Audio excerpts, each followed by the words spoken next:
morning, Robbie. All right, man. We're gonna have to do this. Like, I'm not sure what kind of meditation train you're on. This is like the second instance where we've been communicating. You have like predicted the future. So, yeah. So for those of you, well, none of you are gonna hear it, but first, welcome to the Crushing Iron Triathlon podcast, episode 247. 247. How about 225? 225. We tried to start this up about 10 minutes ago, and Mike was lamenting about his 97th Skype update this month, and I was bragging that I hadn't had to do one. And he said that basically that just means my computer's going to shut down if you get a new one. And maybe 10 seconds after that, my computer shut down. If you listen to a couple of podcasts ago, we talked about Mike's meditative power that he's been having. That it was included in like the SEC championship game, but we are back, and hopefully better than ever with our Skype update. Again, the Crushing Iron Triathlon podcast every Monday and Thursday, and we appreciate you joining us. Yeah, welcome back to what I like to call the bad soap opera. Oh, really? That bad? No, I mean it's intriguing on many levels if you're into this sort of thing. Well, yeah, if you're into this sort of thing. Yeah, if you're into triathlon, and then sometimes we dabble in sports. There was a request for more sports coverage this weekend in the Facebook group, the closed Facebook group, and unfortunately I watched zero sports this weekend, so I don't know if I'm going to be able to participate in your conversation. Well, I watched a little bit, but really not that much. I mean, I watched a little bit of football yesterday, but we were busy. Me, man. Well, that's because your team's irrelevant. So we were at a funeral on Saturday, and so we didn't really have much else going on. And then Sunday we did a few things around the house and took a nice walk. It was really nice here. I think it was unseasonably warm for a lot of people this last couple days. I think I know it was here in Nashville. We got outside yesterday and tried to enjoy ourselves as much as possible. But it was really nice to get outside and do some things, and it's just a teaser though, because the winter is just going to keep getting colder and rainier, and therefore it's going to continue to make everyone's life miserable that's trying to get in some kind of groove and some kind of like regime.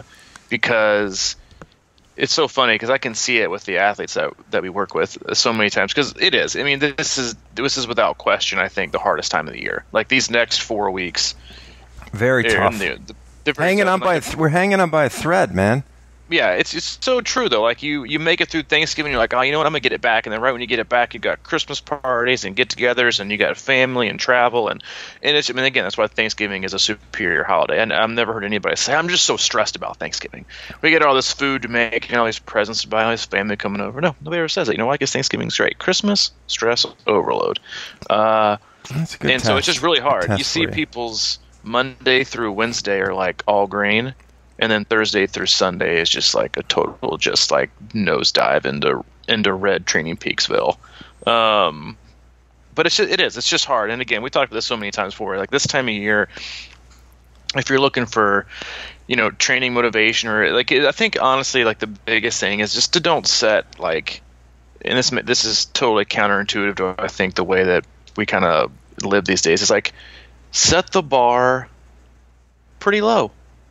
I mean, in terms of what you need to or feel like you need to accomplish. It's like, honestly, if you can just do something every day or even 6 days a week, even if it's only like 30 minutes, then you should count that as a total win.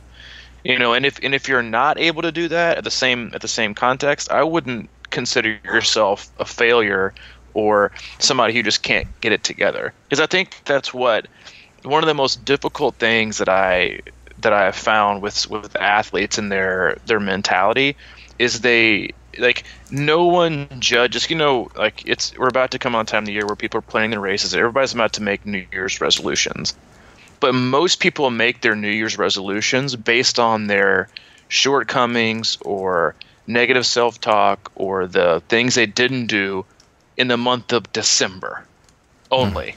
They're like, I just didn't really eat well this year. I got to readjust my diet.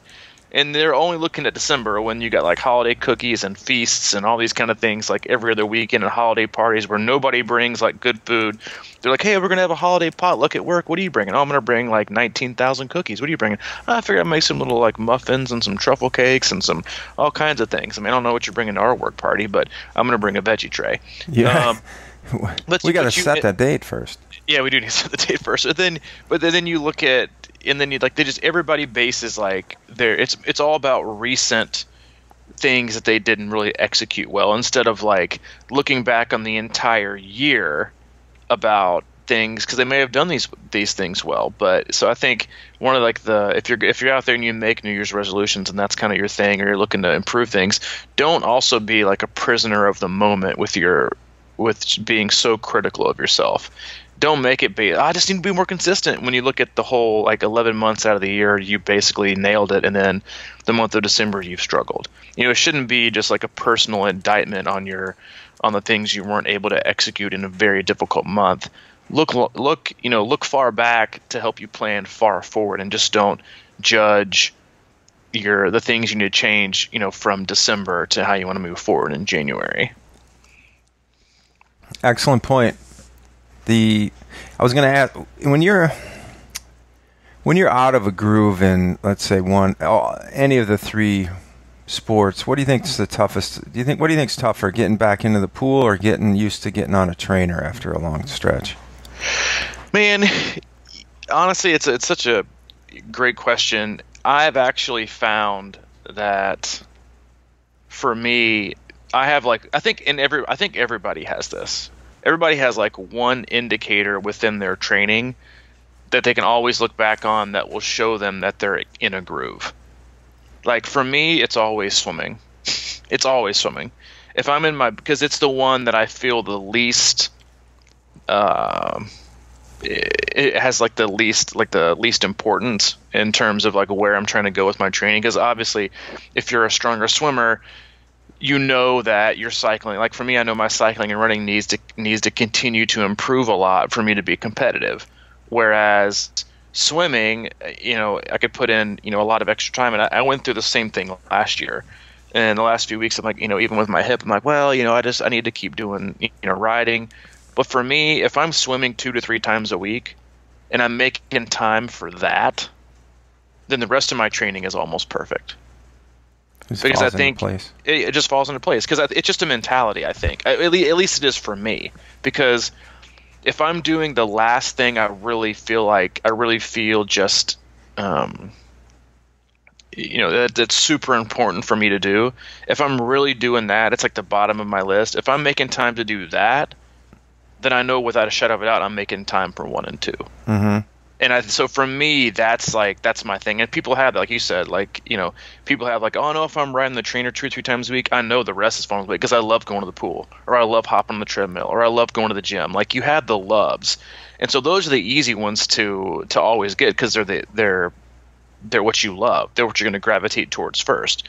But everybody also has, I just don't really feel like running right now, or I don't feel like hopping on the trainer right now. But if you can find a way to do those, then you're more than likely also going to find a way to do the other ones that you really, really like. And so for me, it is easily, without question, how many times a week I'm getting in the pool is a direct reflection of how well and balanced my overall training motivation and energy is. Now, do you have we kind of talked about, I think, a little bit last cast or something, but do you have a spark that sort of like gets you into pool mode? Because, I've been talking to a lot of people in the club membership plan, and a big thing I hear a lot is that the trainer is just their nightmare to get, and it's almost like I've been telling them, it's like, yeah, it's one of those things where you just kind of have to embrace it for a different reason, like because you're going to get on there and it's going to suck, but that if once you get through that, it's going to be the best thing, ever. Once you get into a groove on the bike, that's when that's an amazing feeling. But you have to sort of look at it as like it's the big engine stoking thing. It's like it's going to be one of those really hard things to get used to. But once you get in there, you can really tell that that's really building your chassis up. And so, like with me, I'm the same way. So the other day I had to pull a deep card out of the well, and I ended up going to spin class because I just was like, I got to get some cycling going. And, you know, I've been doing those yoga classes, and I use those as the same thing. I don't think that necessarily the yoga classes that I go to are always perfect for me, but they help motivate me to get into that. And then the next thing you know, I'm like kind of walking around the house, and I'll drop into some poses and stuff like that. And then once I get in that groove, I start doing the workouts or the things in yoga that are better for me. You know, I do more of those rather than go through that class where it's just like, hey, flying through this aerobic activity versus actually, you know, deep, long stretching poses versus, and that's the same with the trainer in a way. I mean, you get on that spin bike, and that isn't really my ideal workout necessarily for, you know, training for Ironman necessarily, or what, you know, I'm not really into dancing on the bike. But although, you know, there's something to be said about kind of loosening up like that. You know, I was thinking I've seen you cut a rug or two in your day. Man. I mean, I'm sure it was some ladies checking you out on the spin row. It's amazing how tight and unfluid we can get training for triathlon. So I do think that stuff like that is not bad to embrace at times, you know. Playing other things or sports or just like moving around in a different way than straightforward all in. Oh yeah, yeah. You know, it kind of trains your body to be real, you know, kind of rigid. Well, it all goes back to kind of what we alluded to. I think it was the last podcast. It's just how well you do the basics is how well you're going to do the things that take so much more effort but no one likes to do the basics, or that's not true. People get more intrigued oftentimes by the outliers, you know, like you said, like for you, it's sometimes it's yoga, for me, it's swimming, which is, you know, the basics. But when I know, and we sometimes we forget that even while it may not give us the instant feedback or the instant gratification or the instant result that we're looking for by doing these basics, like for me at swimming, I know that in turn, just by doing them and following through and showing myself that I'm making that time, it's going to have a positive effect on the things around it. So it's really just a reflection of the amount, like the zone that you're in, if you want to call it the zone, or how ingrained and entrenched you are in just following a specific, you know, training block or pattern or the, you know, whatever you call it, the process, however you want to phrase it. It's the smallest things that let you know you're really succeeding, because those are the things that you need to do most of the time anyway. In order to, I mean, they're always going to be the base layer of all things. And you can try to go like above and beyond and just ignore them, but you're always going to come back to, are you just doing the basics? You know, like are you doing the fundamental things that are going to make you successful, or are you spending? Because this is also like the time of year where I have seen people like newer athletes or people that inquire about coaching. I have seen the amount of time that they spend, quote unquote, researching.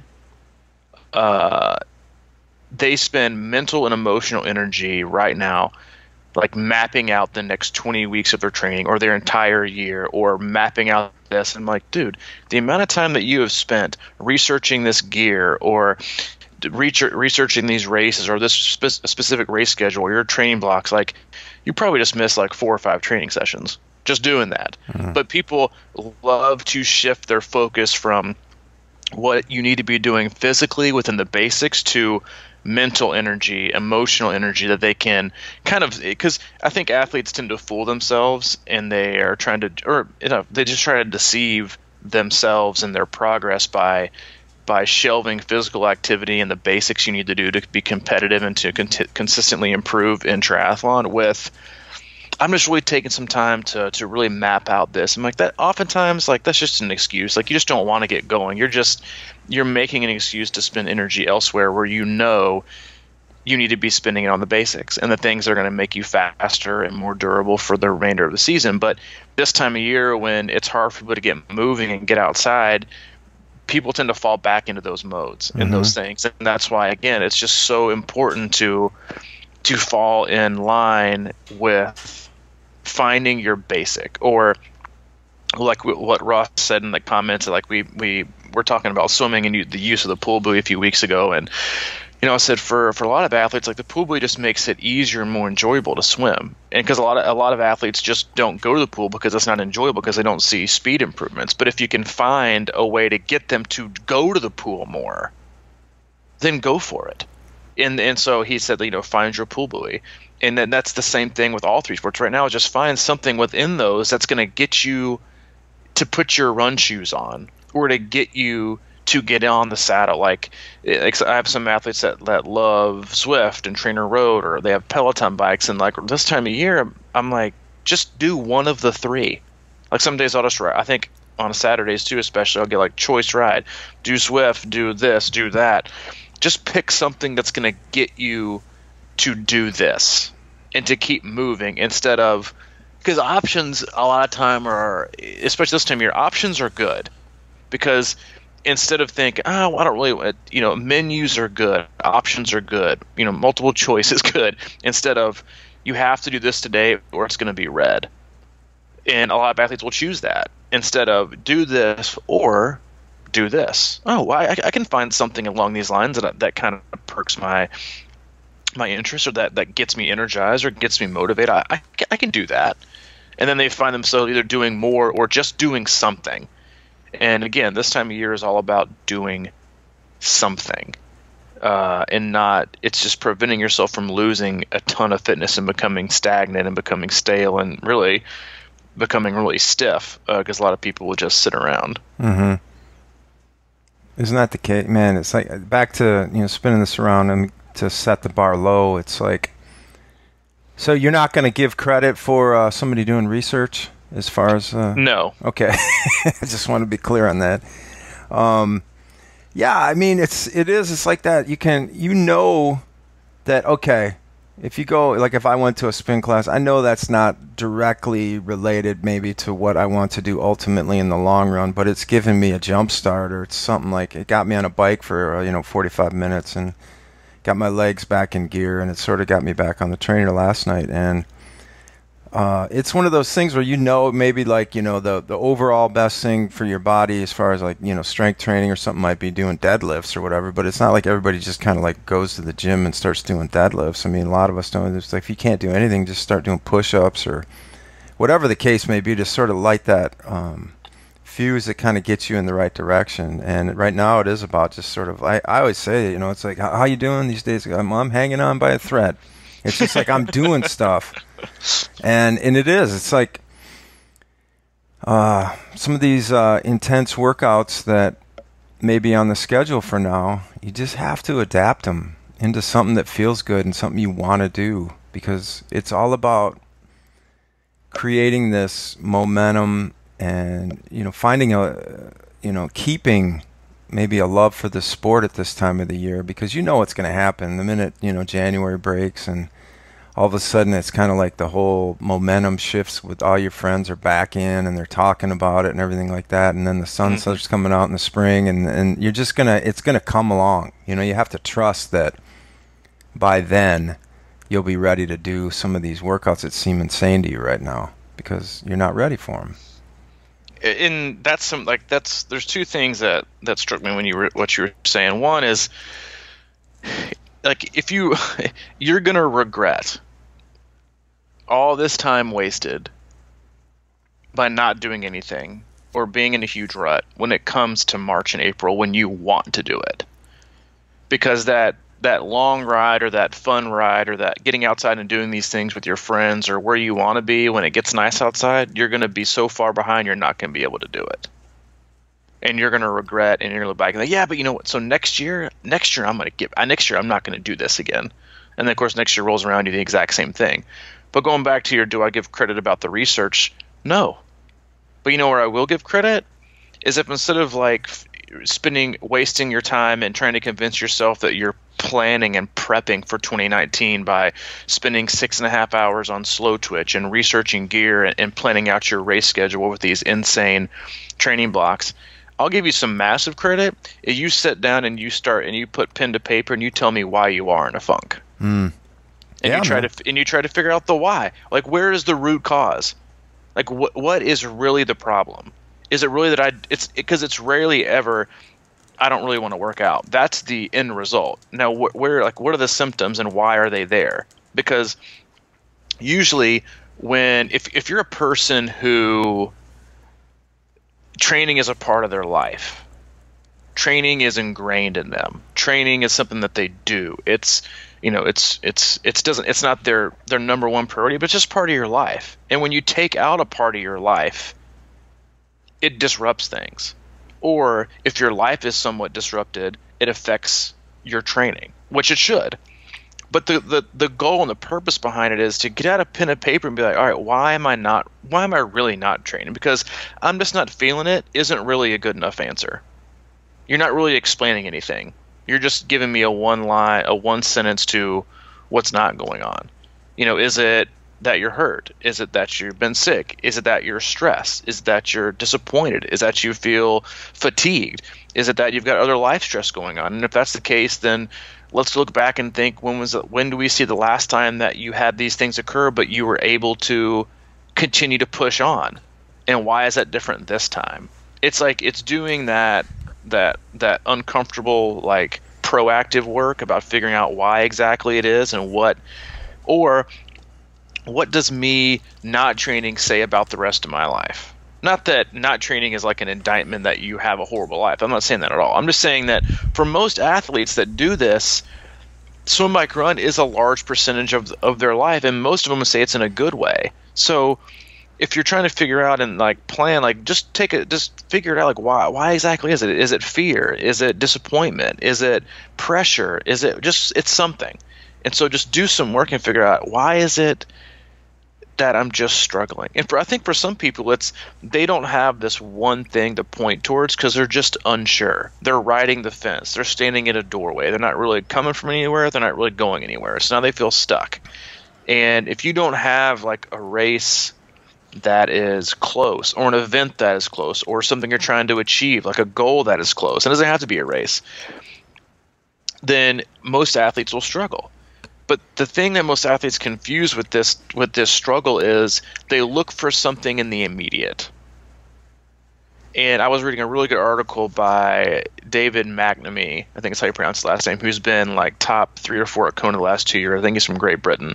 Nobody ever talks about him, but he has always like one of the top 3 to 4 runs. And they were talking about how does it feel or what's it like to make Kona your number one goal every year. And that's why he's kind of quiet, because nobody really hears about him. He said it really removes a lot of stress, where you would think he would be the opposite. That you have this, for a pro especially, like you have something like the Ironman World Championships, which, basically so many pros are, their career is judged by how well they do there. And for him, putting all that pressure and all your eggs in one basket, he says while it does give you a little bit of pressure because it comes down to one day, it's so far off in the fact that it spans a year, most of the time releases so much pressure and stress because it allows you to show yourself grace. He didn't say grace, but I think it's kind of what he was saying. Grace and patience, that it doesn't matter until this day. And so most athletes will actually jump the opposite direction and try to find something immediate to shove this amount of pressure on themselves to kind of, force their way back into training by putting themselves in really an uncomfortable situation that they have probably yet to prove they can actually overcome. Because a lot of athletes struggle with that. I had this conversation with an athlete last week, Ironman Florida. I think a few years ago she had DNF'd, and so it's like this hanging, this object, this race, this event, this life experience that's out there that she just really, really, really wants to go back and kind of, quote unquote, make right. And she's gotten back in training. We started to work together, I think, 3 months ago. She's been doing great, and so she kind of lofted the question. Like when I look at next year, hey, Ironman Florida, it's there. What are we going to do? What do you think I should do? And I said, honestly, right now, I think we wait.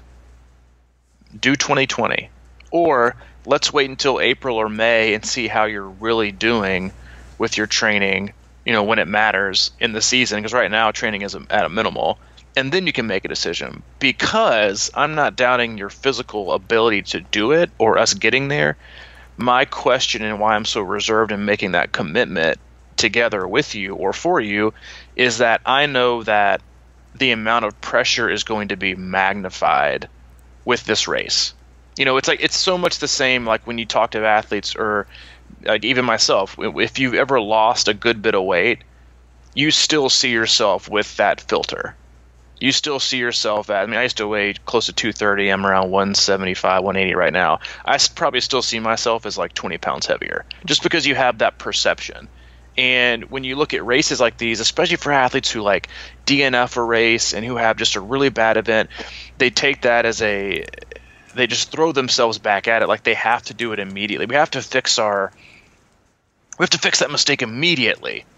And it's sometimes it's just saying you're just not ready. And so while I was saying to this athlete, it's not that you're not ready, it's that I know that physically we can be there, but mentally and emotionally it's going to be a different animal.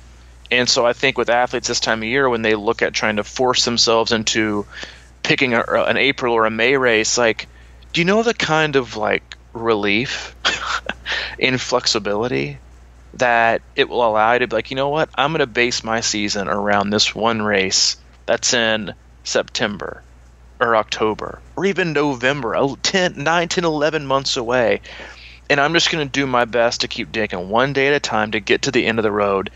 And you know what? The greatest thing is I have time. And so by not putting that pressure on themselves to force them into jumping back into hour-and-a-half runs, set yourself up for success with a 30-minute run or even a 25-minute run. And just know that you don't have to teleport yourself to some fitness level that you're not ready for. Just walk out the door with your shoes on and run for 20 minutes, and you will be 20 minutes farther than you will have been if you chose to do nothing today, because the amount of pressure that you put on yourself to run 3 times that far is so great. You don't want to put yourself out there with the even smallest chance that you might fail, because it's just going to reverse your motivation, take you right back to that negative mentality of, see, you're not ready yet. Yeah. Man, when you're saying that, that analogy always comes back to me as far as like when I was back in college, and it's sort of like, the first week of the semester they may give you a little homework assignment, and it's like 3 little easy things or whatever, and you just a lot of us kind of blow it off, and like you think of the class in terms of the final exam, and that would be maybe an Ironman waiting out there, and then you think like training for an Ironman is sort of like, if you're in that like they have these shirts now, it's an Ironman in training or whatever, and what that means is like you're saying, you've got 9 or 10 months to kind of get it together, but I think a lot of us tend to think of Ironman training in terms of 4 or 5 weeks out from the race, that it becomes like sort of the defining symbol of what Ironman training is, and it's these 5-hour, 6-hour rides, and like you're saying, 2.5-hour runs, and these 4,500 swims or whatever. And we think of it like that, and that's kind of creates this unnecessary pressure right now, instead of going out and getting that 20-minute run and 25-minute run and doing those small little homework assignments that'll prepare you later to be able to do that kind of thing. I mean, if you think about it, like, not, and I'm just this will be my 7th year in a row doing Ironman, and I feel like I'm just now maybe getting to the point where, those workouts don't freak me out, and I think it takes time for our body to get used to this, because when you get into that heavy Ironman block, that's a little bit out of like what we should probably normally do in our lives. You know what I mean? It's like, for most of us, we're really pushing the envelope, and we got to be real careful about going too far and overdoing things and what have you. And hopefully you're ready for that by then. But the point is like that can't be the way we look at this whole thing. We have to take it in small steps, and what we do now are those little quizzes that are just making us more prepared for that big day. And if we take those seriously, that final exam will be a lot easier. I think we get really distorted about what Ironman, it's like we're not ready to do that 6-hour ride right now. We freak out because it's, ultimately going to come. But we have to realize that it's stepping stones. Just like you just sort of just keep slowly preparing yourself and studying and kind of building the foundation of the home, and eventually you're going to be able to put up the walls, and it's going to come into shape. Well, it's again, it just goes back to like, don't try to be like, instead of trying to be great, just try to be good tomorrow. Because good for a lot of time is going to end up being great. Instead of like and this is why so many, like when I used to work for Iron Tribe, when coming in December and January was like one of them. Obviously, it's a busy time, but it's difficult because if you're really doing your job as a coach or in a gym, like the reason most people don't succeed is because A, they don't have people to support them, but B, they bite off way too much. They try to drop all of their weight or to get all of their fitness back in 1 week, and they end up totally 100% shelled. They go in where they get this magazine and they're like, 12 minutes to the perfect abs. And then they go in and they do this workout with no other workouts or core workouts in like the months prior. And they do it and they can barely stand up straight for like 2 weeks. Mm-hmm. Because fitness in general is we've talked about this on many podcasts, like 84% or something like that of all of your fitness just comes from training availability, which is your availability to be able to and actually train. But if you're sore all the time and you get up and you can't do it the next day, then the load is too great and you're not going to. And so you can't because creating habits is about also consistency and doing things over and over and over and over and over again to create a habit. You can't create a habit by doing things once or twice a week. That's not a habit. It's more of an impulse, or you force yourself to do it, or you're just winging it, or it's not a habit. And if you're trying to reform the way that you see things and the habits, like instead of going out and trying to overdo your sessions or try to bite off way more that you can chew and you end up choking on it and you can't do it again, start off like just first try to be good, or try to be better than okay, or just better than you were, and you're better than your mind frame was before. Because just doing something, again, is always better than nothing. But it's the way that you set yourself up for success that is going to truly be the best indicator of how well the next weeks and months are going to go. But it's so difficult to have this objective mentality of, my goal is to get you going every day of the week, and then build days on top of weeks and top of months, and then see where we go. It's not to try to get all your fitness back in a week, or it's not to try to get you Ironman ready in a month.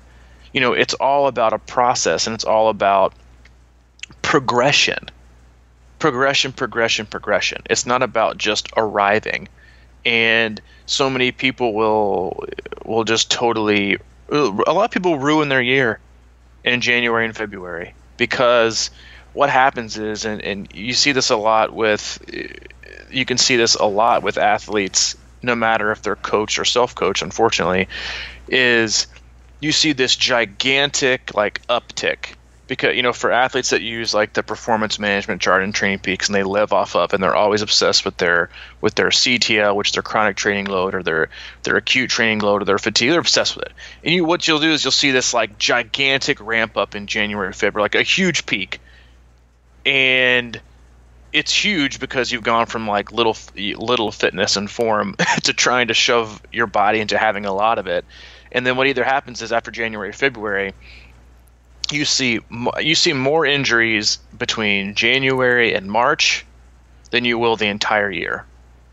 And that leads to the beginning of the year being even worse, because you have athletes that force themselves into running too hard or running too far or biking too much, and they get sick, or they get hurt, they get injured, whatever it is, or even worse, they get burnt out in the time of the year to where you're just supposed to be, listen, we're just trying to stoke the fire.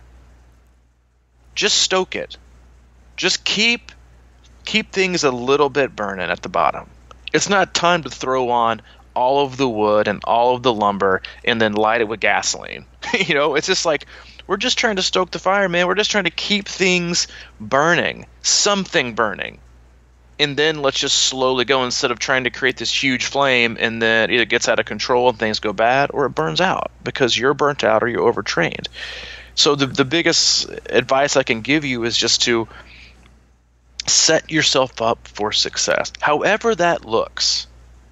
I've yet to meet an athlete that found themselves in a worse place by starting off with less volume or less intensity or less distance the first 3 to 5 weeks of getting into their training. Never seen it.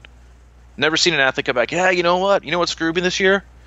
Those first 6 to 8 weeks of January, February, man, I really should have upped the volume and intensity. It's really coming back to bite me. It's probably the reason I ended up having to walk the last part of that marathon here in September. No, that's not really the case. Well, yeah, that's the analogy of like I think I started too slow on the run. Yeah, exactly. You don't ever hear people say. Right. I think I held back too much on the bike. I really do. I think I could have snuck another couple minutes, probably another 20, 30 minutes on the bike, and I still could have ran well. I say that though. That's right. Yeah, you do say that. That's kind of my. That is your thing. I still think I could have done this a little bit. That it wouldn't affect me. I still would have started walking. But it's like it's just not going to happen. It's like I tell athletes, like, hey, am I running too slow? Said no one ever. Mm-hmm. Like I'm never seeing a person or heard a person. Yeah, you know what? I went out for this 30-minute run, and I should have been running 8-minute miles, and I chose to run 10 because I wasn't feeling it, and it ended up getting a stress fracture. I was just running too slow. I was just being too. No, that doesn't happen, folks. So set yourself up for success. Be reasonable. Be objective. Take a minute and work the problem backwards into what's going to set yourself up for success. If not just because I tell this, like the athletes when I talk to them when we first get going, like I want you to look at your first week or two and think, I can totally do all of that, if not more, because training is also, especially this time of year when things are it's just harder to get out of bed and to do things. I think it's normal. It's not, they don't call it seasonal depression or seasonal defective disorder or whatever for a reason. It's just harder. So many times with athletes who are type A or who struggle in different areas with the emotional and mental aspects of just life, because that's another big part of, I think, that really, really goes underserved and people fail to communicate and is just not really addressed very well by both athletes and coaches alike, is the mental and emotional negativity that can arise by giving an athlete X and them feeling that the inability to complete that results in them quote unquote failing. And so many athletes, regardless of what you give them, if they can't do it or they don't do it perfectly, they think, see, it just re-concretes that negative story that they tell about themselves. See, I can't actually do these races I signed up for. See, I told you. Because they have that voice in the back of their head. Some athletes do, some athletes don't, but a lot of athletes do, where they want to admit it or not. They'll admit to their coach, probably their closest friend, they're like, I just don't know if I can do this. And if you give them ways to reiterate and confirm and concrete that negative self-talk and that negative self-image, instead of either helping them pry their way out of it or talking their way through it, then they're going to continue to talk themselves into this label that they have of I can't do it versus I just need to do it differently or reframe the way that they think. And again, it all comes down to both mentally, emotionally, and physically setting up athletes or yourself for success in all areas to just complete. And most oftentimes, 99.9% of the time, that comes down to doing less. Mm-hmm. I've got a kind of a way that I try to look at things at this time of the year, even, like, especially if you do a late season Ironman, sort of like this time of the year. I mean, first of all, it's nature, right? This is, nature has cycles and, there's a reason bears hibernate, they get their rest and they like kind of chill out for a while, and then they come out with, with a vengeance. But with a vengeance. they really do. They eat blueberries like mad. But anyway, this time of year after a late season Ironman or late season race or late intense season, I look at this whole time of year as sort of an active recovery. It's kind of like, if you feel like you got a little more intensity, go for it. But for the most part, if you just go into this with the mindset that this is time for me to actively recover, I think that gets you ahead of the game rather than, not recovering in bed with 8 hours of Netflix like I can do too. But that mindset of just sort of like thinking of it in terms of, I don't have to do anything crazy right now. I just need to do something and go spin my legs or go run slow. And that leads me back to this thing about, one of the things I hear quite often about, the idea of running slow is the fear that they're going to lose the fast twitch, or, like that it's going to slow their natural cadence down or something like that. Do you have, look, what are the thoughts on that? Like as it relates to coming out of this time of year and into the warmer weather and stuff like that, and how those things naturally come back, or maybe how you prescribe, some intense bike work first, or how it. Well, it's a great question, and I think the way that people really need to start framing it, and I guess I do too, because people always ask, is we're not telling you to run slow and be slow. We're just telling you to slow down. Mm-hmm. It's not running slow. Like, I'm not trying to get you to be a sloth. It's just running slower. In turn, for most people, also equals more availability, more training volume, more quantity. You can run more, and running more is almost 99.9%. Running more is always going to trump running twice a week and running your heart out. And I can't tell you how many, and this is a common thing. This is sometimes even, an athlete that I work with uses as kind of an excuse. Oh, I just haven't been, I just haven't been doing any speed work. And people often use I haven't done any speed work as a what they should say is, I just don't have the same fitness I used to have. Because fitness and speed go together. It's not, I just got to do some speed work, and that'll make me infinitely faster. It's fitness. You have to be totally all around fit, and the ability to continue to work, because people always have this like misconception of that. Well, running those hard, it's not having any positive adaptations to your body at all. Period. And it is. Like, is there a time to insert a little bit of speed work to make sure your leg turnover's there and to work that top end anaerobic capacity? Sure, there is. But for most people, and most coaches will all tell you this, it's about running more frequently and getting to where you can increase more volume, because your body's ability to be efficient and hold form and become stronger is going to continuously get fit. Because so if you're a person who says, I'm not you are not totally, if you're a person that's like, I just haven't been doing any speed work, man, then you should also adopt the mentality and the philosophy that if you go out and your first day is a 9-minute zone 2 pace at 145 heart rate, and that got you a 6-minute pace in your 5K, you don't do any speed work for 12 weeks, but you run 5 to 6 days a week, and you get your zone 2 pace and heart rate of a 145 average down to 8-minute miles, then prescribing to that philosophy without doing any speed work, but dropping your zone 2 down from a 9-minute to an 8-minute and still keeping the same heart rate, then you're telling me by doing no speed work that in turn, nope, I'm still going to be stuck at that 6-minute 5K. Doubtful. That's not how it works. And so, again, it's about creating opportunities for your body to get better and run more, run farther, and you are going to be able to run faster.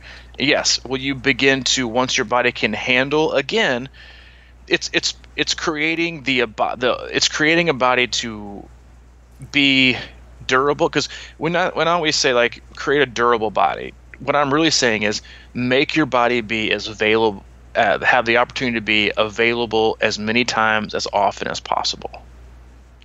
And so instead of saying we're creating durability, you could say I'm creating future availability is what I'm creating, or what I'm trying to create in the athletes that I work with this time of year. A lot of them are running 5 or 6. I probably had 30 athletes that ran 6 times a week last week. And I'm going to do kind of a comprehensive study on the athletes they don't know this yet, or they do now, of the amount of their 5K pace that was improved over these 12 weeks, and the amount of quote unquote speed work that they did. But the biggest overarching goal is to make them so they're always available. And what I mean by that is if I can get them to be durable enough to run 5 or 6 days a week, and they can easily, no questions asked, not perfectly, but without being smashed, run 25 to 30, some of them 40, 45 miles a week. If they can handle that kind of volume, run volume, 40, 45 miles a week, or even 30, 35, depending on what distance they are, or even better, if they can handle 3 to 4.5 hours of running a week and still be fine, then when we start to move out from this like base phase into more of a build and a race specific phase, then you know what I know I can do? I know their body is capable of withstanding higher intensities, and guess what? Still be able to cycle the way that I want them to and swim the way that I want them to, with also lessening the percentage and the chance of them getting hurt, because they've now constructed the most durable and future available body that they can possibly construct. And so you're getting faster you're getting faster, but what you're also doing is you're preparing yourself to allow yourself to push the needle to get even faster, safer down the road. And so that's what a lot of it is about creating it to where when it's time to do more tempo work, or to do more threshold runs, or do more hill repeats, you're going to have a body that's going to be like, okay, I can absorb this without cracking. And at the same time, you've gotten faster and fitter and more aerobically efficient in the process. And I think sometimes that's the most difficult part for people to wrap their mind around, is that end result of the process. But it's a lot of it's if you can do X, you can do Y to get Z. But so many people don't want to do that. They don't want to do X, which is creating frequency and quantity and volume. And because a lot of them would be surprised, like I think I messaged him. I was like, dude, you just ran 7 days in a row. I was like, oh my God. And you feel fine. So many times you have athletes like, yeah, I can't run a lot or I get hurt. It's either that you have a nagging injury you haven't ever gotten fixed, or you're just not doing it right. Mm-hmm. And people don't want to hear that, but you're just not doing it right. You should be able to run. You're just probably running too hard if you keep getting injured, or you can only run 2 or 3 days a week, unless you have some like really chronic debilitating injury or bone density issue. That should not be the case. And that's the case, and hop on the treadmill. But it's there's just so much lack of acceptance for people that don't want to do X to get to Y to be able to do Z. Mm-hmm. There's a lot of times when I'm out running and I start off, and you know how you get that kind of nagging, like my Achilles is like chronic for my whole life, but you get going and I can kind of feel it about mile 1.5 or something like that, and I'm like, if you just stay with the program, usually it kind of loosens up. If you don't go too, because there's this weird tendency we have to like, man, I gotta, this thing's bugging me and I want to be able to run faster. And then like you want to push it and see if, you know what I mean? Like run through it or do something weird. But it usually kind of, if you just stay patient with that. Mm-hmm. And I harp on this kind of stuff, but like I've been running quite a bit and super slow and forcing myself to stay zone 2 and just like feeling it. But I also I try to your point about we're not trying to turn you into a sloth. That doesn't mean just like laying back on your heels and kind of like shuffling along. It's just like run to a place where you're not blowing out your heart rate, but you're still keeping form. You know what I mean? Like you're just training your body to get stronger in the proper technique and stuff like that. And you're still kind of running like you would run, but you're just not blowing out the effort. And one of the biggest things for me is you know, yeah, the other day I had the run suggested 20 seconds fast and then 40-second recovery interval things. And dude, my fast, I went into it, but it was more like I didn't go fast. I went faster to the point where I was like, okay, maybe I was going at a 10-minute pace, like back to your kind of analogy, and then like the fastest fast I ever got was 8-minute pace, you know, but that felt faster, and it felt good though. I didn't get done and I was trashed. I could have easily pushed that to a 6-minute probably, but I'm not ready. I know I'm not ready, and those are the kind of things that always end up shelving me. Mm-hmm. It's just like build into it, and I call them soccer runs. It's sort of like jog along and then just kind of go for a little bit and just kind of prime your body to start thinking in that direction, but you don't have to be there yet. Exactly. But you like that's like the perfect way to phrase it. Think of where you want to be, and do what it takes to get there, instead of trying to already be where you want to go. Because that's what gets so many athletes in trouble this time of year. Train with the fitness that you have, not the fitness that you want in 10 months. You know, just accept and be where you are and who you are right now, because that's okay. Because I'm telling you, if you go into these next few weeks and you go into January trying to train with a body that's the same body you were training in September when you're doing a big race in October, you're going to run yourself into the ground. And then you're going to have to start over again. And then every time you start over with that mentality, you know what you're going to do? You're going to keep chasing. Because so many athletes are going to come into the next few weeks and they're going to find themselves using this phrase. Yeah, well, you know, I'm behind, so I got to do this. You're behind according to who? Mm-hmm. Your expectations? Well, quit having them. They're the worst. I can't tell you enough, if you're listening, how useless and how like not unhealthy, but just how counterproductive so many times expectations are. Like, because you can't even tell you where you got them. You just pulled them out of thin air. That's the truth. Just stop it. Like, just because I'm telling you, I'll say it again for like the 90,000th time in the last 200 something podcasts. Expectations are future resentments, and they're usually resenting yourself, and it's all based on assumptions too. But anyway, it's train, like set yourself up for success with the athlete that you are today, not the one that you wish you were had you not taken the last 2 months off. You know, it's be where you are, not where you expected to be had you not gotten sick or not. It's like, just, I'm telling you, like, for the next couple weeks, update your screen on your phone and just have this and say, don't do stupid shit. Before you leave the door every day to go work out or train, or if you're making your own training schedule, it just say this: don't do stupid shit. Don't do your work and don't be stupid. That's all it should say. And I promise you, if you follow those two simple rules, you'll be okay.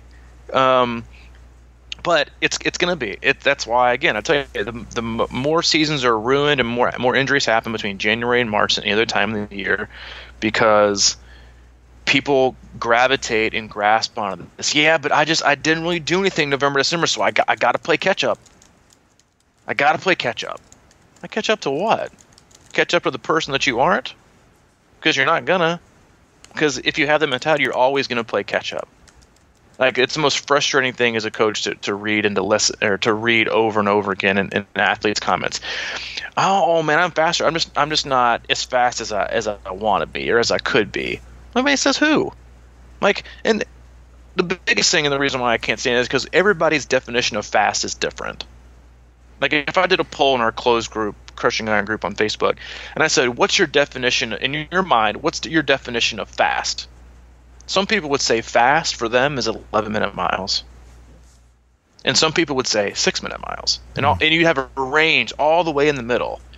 But it's all based on what we're doing right now isn't good enough. And while I think it's healthy to always want to improve, I think it also leads to the failure of appreciating how far you've come, and that you're where you are for a reason, whether you like it or not, good or bad. And progress is progress. I'll use this a lot too. It's progress, not perfection. Progress, not perfection. And if you take something like that as a phrase as simple as that and apply it to your training and in life, because we expect ourselves to be perfect all the time, no matter what we do ever. And when we turn over a leaf, it's like, yeah, but I can't break, I can't bend, I can't do this. It's just hard. Mm-hmm. It's so hard. That's why some of the best eating advice you can give to people is, hey, 80% of the time, eat clean and healthy. 20% of the time, live a little bit, because you gotta have a little bit of flexibility. But it's just, make good decisions. Don't be stupid, and it's okay to be where you are. Maybe you're there for a reason, but the worst thing you can do is try to fool yourself into training like you've actually been nailing it the last 2 months if you haven't. Because you're going to end up right back on the shelf, or right back, or sick, or even worse. Yeah. And a lot of times that can just happen because you feel good on a certain day or something. Mm-hmm. You know what I mean? Like there's these weird pockets of, you come out of a couple workouts and then day 3, all of a sudden you're like, wow, man, I feel amazing today. I think I'm going to just go rip it up. And it's like false signals or something like that, based on what actual shape you're in at that particular time. But so it's kind of like the body image stuff, or whatever you're saying. When you look at yourself in the filter, you look through at your body through. Some days it looks really damn good, but that doesn't mean anything's changed since yesterday, really. You know what I mean? No. That's the weirdest thing, is like, why is that? Some days I can just look in there and bam, I'm killing it. And then literally that next day or whatever, I'm like, yeah, I can't wait to get there and check out the progress, and it looks worse. And nothing has really changed. That's all, man, in your head. Driving by your house, I'm like, dude, why is Mike shirtless mowing his yard in December? With a he big must be tank he must be feeling it. He must be feeling it, but I feeling himself. It's the same gut I had last year. It's so great for whatever reason. But it's such a great, it's feeling great today.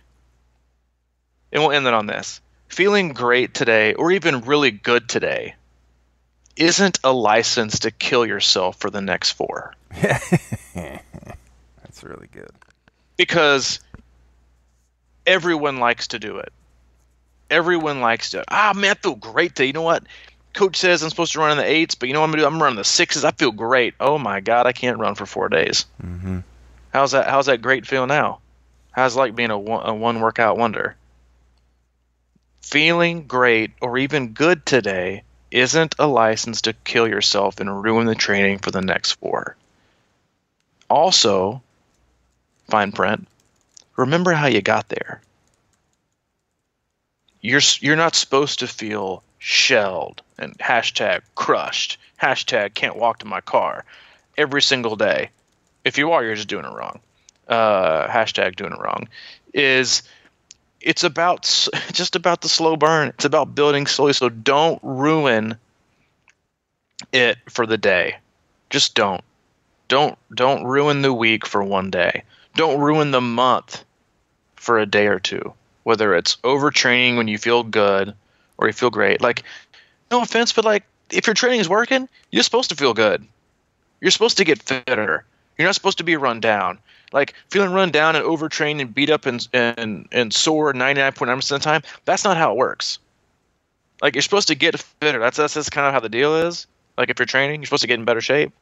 And that's that. So remember that and treat yourself right and do the things that are going to keep you there, not ruining it. Just don't ruin it. Just don't ruin it. Yeah, just please don't ruin it. No. So much to ask. Yeah. It's so much to ask. Just don't ruin it. That's really a microcosm of a lot of this stuff. Oh, dude, yeah, just get out of your own way. It is. But it is. It's all the same thing with life. It's just like, it's, it's like the people who have the most money on this planet do it because most of the time they don't spend it like the rest of us. It's like they have a lot of money because they don't spend it like everybody else, like running up their credit cards and spending money they don't have. And it's like, man, I wonder why I'm always in debt. Wait, I know. But it is. It's difficult. It's hard to. It's hard to rein yourself into when you see yourself getting more and more in shape. To sometimes rein it in, it is hard, but you just have to remember the big picture. And I'm telling you, there's such solace to be found in committing yourself to the big picture and making it somewhere in the distance, like a race in September, October, November, or just guess what? Not giving it a deadline. Like, I can't tell you how the difference in the athletes that I coach that talk as if they have a deadline for fitness versus the ones that are just in the they're in the business of just getting fitter and doing what it takes to get there. Their mentalities are 100% totally different. And the ones that give themselves a deadline for fitness or aren't where they should be, quote unquote, never perform as well as the ones who are just committed to the business of just getting fitter and committing to that. Because when you commit to a process or a training program or a weekly and being consistent, you now have created the opportunity for infinite success because it just keeps going. You just keep exceeding versus I'm not where I should be, or I'm not where I want to be, or I always have to be faster. It's like, remember how you got here and let's keep doing that. But it also just allows you to appreciate and allows you to ingrain yourself more in what you're supposed to do day in and day out. And it will make you more successful. Mm-hmm. At this time, I would like to explain our podcast. And well, because what you were saying there, I mean, I always after we've lost, half our listeners, but we appreciate the 7 of you that are still here. I was just thinking about that. I was like, maybe we should all just make our A races in 2025. Just put it out there. That's kind of the long-term goal. We'll just take baby steps. Because, I mean, when we started the podcast, it's always a good grounding thing for me to think about what this podcast started as and what it has turned into. And basically, it's stayed the same. It's just like, we're not looking to hit home runs. I mean, at first, we were kind of in that mentality. It hadn't stayed the same, dude. No, but I mean, my point is, we're mediocre. We used to be terrible. Right. But we hope at some point, we can get in shape. That's right. We're taking, it's like we're hibernating here. Yeah, we're definitely still cutting the grass with our shirt on. But you know what I'm saying, though? At the beginning, we were all like, how can we get Rich Roll on the podcast or whatever, or try to get these, big names or, hit home runs or do these kind of clever things. But we just kind of kept showing up and doing stuff and trying to get a little bit better each time. And, sometimes that works, sometimes it doesn't. But, we've just been real consistent on it. And honestly, our quote-unquote anniversary podcasts of 100 or 200, they've just basically been more of the same. And, we're just kind of looking at this like, how do we get to 1,000 or whatever? And we're just kind of taking it slow and not trying to be at 1,000 yet. We're just being at 225, which we're at. And I think there's just, like you're saying, I mean, there's a lot of power in being where you're at and just not trying to, it'd be like me trying to turn this thing into some fancy TV show or something. Ooh, no. People will be like, what the hell? Yeah, we're not doing that, yeah. But, anyway. So, crushingiron.com. If you're thinking about getting in the club, check it out. Club tab, $2.99 through the end of the year. Custom training plan for your chosen race of the year this upcoming year, 12 weeks. Access to all our training plans, consultation with me, feedback on workouts with me through Training Peaks. We'll have a close Facebook group in there where you can build community with people and connect and find love and joy in this sport. Find love. I love that. Yeah, find love. But yeah, and if you have any other questions about all the things we do, swim analysis, training camps, regular coaching and training plans from me, you can always go to just crushingiron.com, and we have quite a few tabs for you to peruse.